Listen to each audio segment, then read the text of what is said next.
So இப்போ homeopathy for diabetes அப்படின்ட்டு பார்த்தீங்கன்னா, diabetes it is a multi organ disease அப்படின்ட்டு சொல்வோம். அது வந்துட்டு அது ஒரு நோய் கிடையாது, பல நோய்களை நம்ம உடம்புக்குள்ளே கொண்டு வர்ற தன்மை டயபெட்டிஸ்க்கு உண்டு. ஸோ இந்த டயபெட்டிஸை வந்துட்டு இனிஷியல் ஸ்டேஜ்லேயே நம்ம கண்டு அறிஞ்சு அதுக்கான ட்ரீட்மெண்ட் எடுத்துக்கிட்டால் நிச்சயமாக எந்த விதமான ப்ராப்ளமும் இருக்காது. ஸோ 30+ இப்போது நமக்கு ஏஜ் ஆகுதுன்னும் போதே ஒரு 6 monthsக்கு ஒன்ஸ் ஒரு ஃபாஸ்டிங் பிளட் சுகர், ஒரு போஸ்ட் பிராண்டியல், அதாவது சாப்பிட்டு 2 மணி நேரம் கழித்து ஒரு பிளட் ரிப்போர்ட் பார்க்குறது, அண்ட் HbA1c அப்படின்ற டெஸ்ட், அதாவது லாஸ்ட் 3 monthsக்குரிய உங்களுடைய கிளைசேமிக் இண்டெக்ஸ், அதாவது உங்களுடைய சுகர் லெவல் எந்த அளவுக்கு கண்ட்ரோலில் இருந்திருக்குன்ட்டு பார்க்கக்கூடிய அந்த டெஸ்ட். இந்த மூணுமே வந்துட்டு எவ்ரி 6 months 30+ நீங்கள் ஆயிட்டீங்க அப்படின்னா பார்த்துக்கிறது ரொம்பவே நல்லது.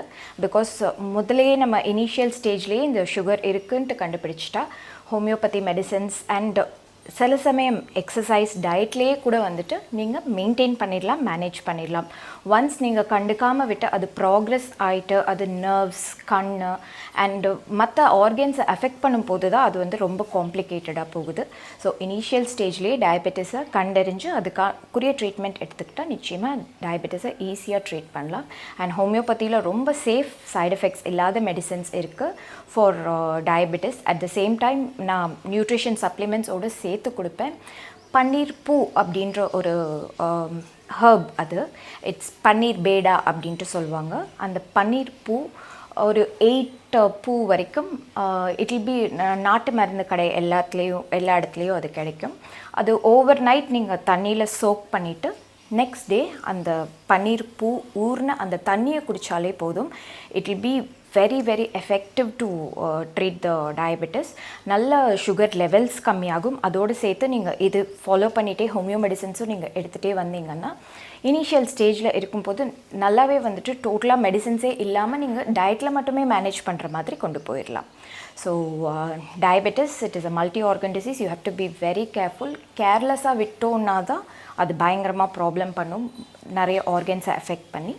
Once you take due care at the right time நிச்சயமாக எந்த ப்ராப்ளமும் இருக்காது. ஸோ இந்த டயபெட்டிஸ் இருக்கிறவங்க இனிப்பு மட்டும்தான் சாப்பிடக்கூடாது அப்படின்ற மாதிரியான ஒரு மித் இருக்குது. லைக் சாக்லேட்ஸ் மட்டும்தான் சாப்பிடக்கூடாது, ஒரு பலகாரம், ஒரு இனிப்பு பலகாரம் அது மட்டும்தான் சாப்பிடக்கூடாது அப்படின்ற மாதிரி இருக்குது. It is not like that. Carbohydrates அந்த மாதிரியான ஒரு ஹை கேலரி டயட் எல்லாத்தையுமே டயபெட்டிஸ் பேஷண்ட்ஸ் வந்துட்டு அவாய்ட் பண்ணணும். ஸோ டயபெட்டிஸ் பேஷண்ட்ஸ்க்கு pastas, cakes, pastries, milk products, மில்கில் செஞ்ச எல்லா sweets and carbonated drinks, Pepsi, Coke, soda இந்த மாதிரி எல்லாத்தையுமே வந்துட்டு அவாய்ட் பண்ணுறது நல்லது. நல்லபடியாக ஃப்ரூட்ஸ், வெஜிடபிள்ஸ் எடுத்துக்கலாம். ஃப்ரூட்ஸில் கூட ரெஸ்ட்ரிக்ஷன்ஸ் இருக்குது. பிகாஸ் ஃப்ரூட்ஸில் கூட சுகர் கண்டென்ட் இருக்கிறதால ஃப்ரூட்ஸில் கொய்யாப்பழம் எடுத்துக்கலாம், பப்பாளி பழம், ஆப்பிள், இந்த 3 பழத்தையும் நல்லாவே எடுத்துக்கலாம். அண்ட் வெஜிடபிள்ஸ் எல்லாமே எடுத்துக்கலாம். வேக வச்ச வெஜிடபிள்ஸாக இருக்கணும். எதையுமே டீப் ஃப்ரை ஆயிலில் பண்ணக்கூடாது. எந்த ஒரு வெஜிடபிளை நம்ம ஆயிலில் போட்டு டீப் ஃப்ரை பண்ணாலுமே அதோட தன்மை எல்லாத்தையும் நம்ம அழிச்சிடுறோம். ஸோ இட் இஸ் லைக் ஒரு நியூட்ரிஷனும் அந்த ஃபுட்டில் இருக்காது. ஸோ வேக வச்ச அந்த சத்து அதில் இருக்கிற மாதிரியான ப்ரிப்ரேஷன் பண்ணி நம்ம எடுத்துக்கிட்டால் தான் அதனோட பலன் நமக்கு கிடைக்கும். ஸோ அண்ட் இந்த டயபெட்டிஸ் உள்ளவங்க பிரித்து சாப்பிட்ணும். லைக் ஸ்ப்ளிட் டயட் அப்படின்ட்டு சொல்வோம். பிரித்து கொஞ்சமாக சாப்பிட்றது, ஒரேடியாக சாப்பிடாமல் இருக்கிறது, அண்ட் ரொம்ப நேரம் சாப்பிடாமல் இருந்துட்டு திடீர்னு பசித்து நிறைய சாப்பிட்றது, இந்த மாதிரி எதுவும் பண்ணாமல் கொஞ்ச நேரம் லைக் உங்களுடைய டேயை நீங்களே ஷெட்யூல் பண்ணி இந்த டைமில் இவ்வளோ சாப்பிட்ணும் அப்படின்ட்டு போர்ஷனாக நீங்கள் கொஞ்சம் சாப்பிட்டீங்க அப்படின்னா நிச்சயமாக உங்களுடைய அசிடிட்டி அந்த மாதிரி பிரச்சனையும் வராது. சுகர் லெவல்ஸும் நல்லா மெயின்டைன் ஆகும். And at same time weight லாஸும் ஆகும். ஸோ டயபெட்டிஸ் உள்ள பேஷண்ட்ஸ் என்ன சாப்பிட்றதா இருந்தாலும் ஸ்ப்ளிட் பண்ணி கொஞ்சமாக சாப்பிட்றது நல்லது. அண்ட் ரைஸ் சாப்பிடக்கூடாது, கோதுமை சாப்பிடக்கூடாது, அந்த மாதிரி ரெஸ்ட்ரிக்ஷன்ஸ் கிடையாது. என்ன சாப்பிட்டாலுமே அளவு கம்மியாக எடுத்துக்கோங்க. அண்ட் பிரித்து ஒரு 4 hours ஒன்ஸ் ஏதாச்சும் ஆரோக்கியமாக சாப்பிட்ற மாதிரி பார்த்துக்கோங்க.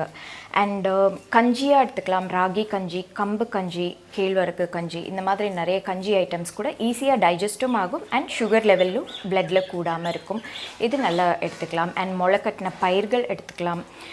நட்ஸ் எடுத்துக்கலாம். லைக் ஆல்மண்ட்ஸ், வால்நட்ஸ் எல்லாமே. ஆனால் அதோட குவான்டிட்டியில் தான் எடுத்துக்கணும். ஆல்மண்ட்ஸ்னால் 3 ஆல்மண்ட்ஸ் தான் எடுத்துக்கணும். வால்நட்ஸ்னால் 2 வால்நட்ஸ் அ டே அண்ட் அத்திப்பழம் 2. இந்த மாதிரி ரெகுலராக நீங்கள் எடுத்துகிட்டே வந்தீங்கன்னா நல்ல சுகர் லெவலும் கண்ட்ரோல் ஆகும். நிறைய பேர் நினைப்பாங்க இந்த ஆல்மண்ட்ஸ் வால்நட்ஸ்லலாம் வந்துட்டு கொழுப்பு ஜாஸ்தி ஆயிரும் அப்படின்ட்டு. That is a myth. Actually அதில் நல்ல கொழுப்பு தான் இருக்குது. அதில் நல்ல கொழுப்பு இருக்கிறதால இன்ஃபேக்ட் ஹார்ட் டிசீஸ் வராமல் கூட, regular intake of almonds heart disease வராமல் கூட இருக்கிறதுக்கு அது பாதுகாக்கும்.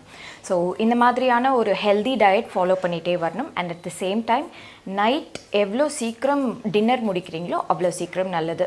நிறைய பேர் நான் என்னோடய பேஷண்ட்ஸ் பார்க்குறது என்னென்னா, வேலை முடிச்சுட்டு லேட்டாக வருவாங்க, லேட்டாக வீட்டுக்கு வந்துட்டு சாப்பிட்டுட்டு உடனே தூங்கிடுவாங்க. ஸோ இந்த மாதிரியான ஒரு ஹேபிட் இருந்தால் நிச்சயமாக சுகர் லெவல்ஸ் கூடும், வெயிட் கூடும், ஹார்ட் ப்ராப்ளம்க்குரிய டெண்டன்சி எல்லாமே இன்க்ரீஸ் ஆகும். உங்களோட டின்னர் எவ்வளோ சீக்கிரம் ஒரு 7-7:30 மேக்ஸிமம் முடிக்க முடியுமோ முடிச்சிருங்க. அதுக்கப்புறம் உங்களுக்கு தேவைப்பட்டால் தண்ணி மட்டும் தான் குடிக்கணும்.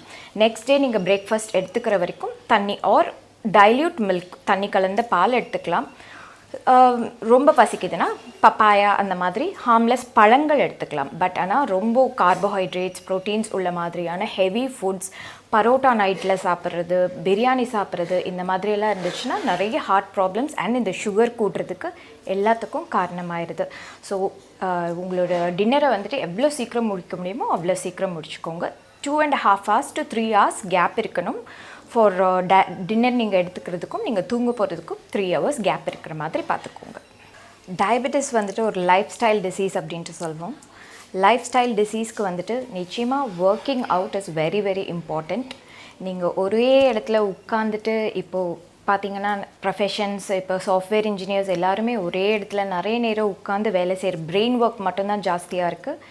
ஃபிசிக்கல் ஆக்டிவிட்டீஸே இல்லை. ஸோ அதனால தான் திடீர்னு பார்த்தீங்கன்னா ஹார்ட் அட்டாக் வருது. 35 years தான் இருக்குது, ஆனால் ஹார்ட் அட்டாக் வந்துருச்சு. கம்பெனிலே ஒர்க் பண்ணிகிட்ருக்கும் போது ஒருத்தவங்க ஹார்ட் அட்டாக் வந்திருக்கு அப்படின்ட்டு சொல்கிறாங்க. ஸோ இந்த மாதிரி நிறைய பார்க்குறோம். இவ்வளோ யங் ஏஜ்லேயே வந்துட்டு எதனால் இந்த ஹார்ட் அட்டாக்ஸ் எல்லாம் இப்போ ரொம்ப ஜாஸ்தி ஆயிடுச்சு அப்படின்னா, that is because of the lack of physical activity. நம்ம வந்துட்டு ஒரே இடத்துல உட்காந்துட்டு நிறைய பிரெயின் ஒர்க் தான் பண்ணுறோமே தவிர நம்ம உடம்புக்கு எந்த விதமான ஒரு உழைப்பும் இல்லை. ஸோ உடல் உழைப்பு நல்லபடியாக இருந்தால் தான் நம்ம சாப்பிட்ற சாப்பாடு பர்ன் அவுட் ஆனால் தான் நமக்கு அது கெட்ட கொழுப்பாக ரத்தத்தில் சேராமல் உடல் பருமன் வராமல் இருக்கும். ஸோ இதெல்லாம் பார்த்துக்கிறது ரொம்ப ரொம்ப அவசியம். அண்ட் இது எல்லாத்துக்குமே ஹெல்த்தியாக ஃப்ரூட்ஸ், வெஜிடபிள்ஸ் நிறையா சேர்த்துக்கிறது அவசியம். And 3 liters of water a day. And என்னோடய பேஷண்ட்ஸ் எல்லாருக்குமே நான் சஜஸ்ட் பண்ணுறது 3 liters ஆஃப் வாட்டர், அதில் 1 liter ஜீரக தனியாக எடுத்துக்கோங்கன்ட்டு. பிகாஸ் எந்த ஒரு மனுஷனுக்கு டைஜஷன் சீராக இருக்கும், அவங்க சாப்பிட்டது நல்லபடியாக எந்த விதமான ஒரு கான்ஸ்டிபேஷனோ இல்லாட்டி டயரியா அந்த மாதிரி எந்த கம்ப்ளைண்ட்ஸும் இல்லாமல் நெக்ஸ்ட் டே அது ஒரு மோஷனாக வெளியே போனால் மட்டும்தான் வந்துட்டு அவங்க ஆரோக்கியமாக இருக்க முடியும். கழிவுகள் எல்லாம் வெளியே போகணும், தேங்கக்கூடாது உடம்புல. ஸோ அந்த தேங்காமல் இருக்கிறதுக்கு அந்த டைஜஷன் நல்லா இருக்கணும். அந்த டைஜஸ்டிவ் சிஸ்டம் நல்லா இருக்கிறதுக்கு ஃப்ரூட்ஸ், வெஜிடபிள்ஸ், நல்லா ஃபைபர் ரிச் டயட் இந்த மாதிரி எடுத்துக்கிட்டால் மட்டும்தான் முடியும். அண்ட் தண்ணி நல்லா குடிக்கணும். 3 liters of water and 1 liter jeera water. Jeera has ஜீரகம்னா சீரகம். நம்ம அகத்தை சீராக வச்சுக்கிறதுக்காக தான் அதுக்கு சீரகம்னே பேர் வந்திருக்கு. ஸோ அந்த ஜீரக தண்ணி வந்துட்டு நீங்கள் ரொம்ப உங்களோட டயட்டில் அடிக்கடி நீங்கள் சேர்த்துக்கிட்டிங்கன்னா it will be very very helpful. Sugar levels குறையும் அண்ட் ஹார்ட் ப்ராப்ளம்ஸ் எல்லாத்துக்குமே நல்லது. டைஜஷன் சீராக இருக்கும், கான்ஸ்டிபேஷன் ப்ராப்ளம் வராது, கேஸ் ப்ராப்ளம் எல்லாத்துக்குமே அது ஒரு தீர்வாக இருக்கும். இந்த மாதிரி எந்த மெடிக்கல் டவுட்ஸ் இருந்தாலுமே மெடிக்கல் ஆன்லைன் இந்தியா இந்த சேனலை நீங்கள் யூடியூப் சேனல் நீங்கள் லைக் பண்ணுங்கள், ஷேர் பண்ணுங்கள், சப்ஸ்கிரைப் பண்ணுங்கள். அண்ட் உங்களுக்கு என்ன டவுட்ஸ் இருந்தாலும் கமெண்ட் செக்ஷனில் நீங்கள் உங்களுடைய டவுட்ஸ் கேட்கலாம். நாங்கள் உங்களுடைய டவுட்ஸ் கிளியர் பண்ணுறதுக்கு ரெடியாக இருக்கோம்.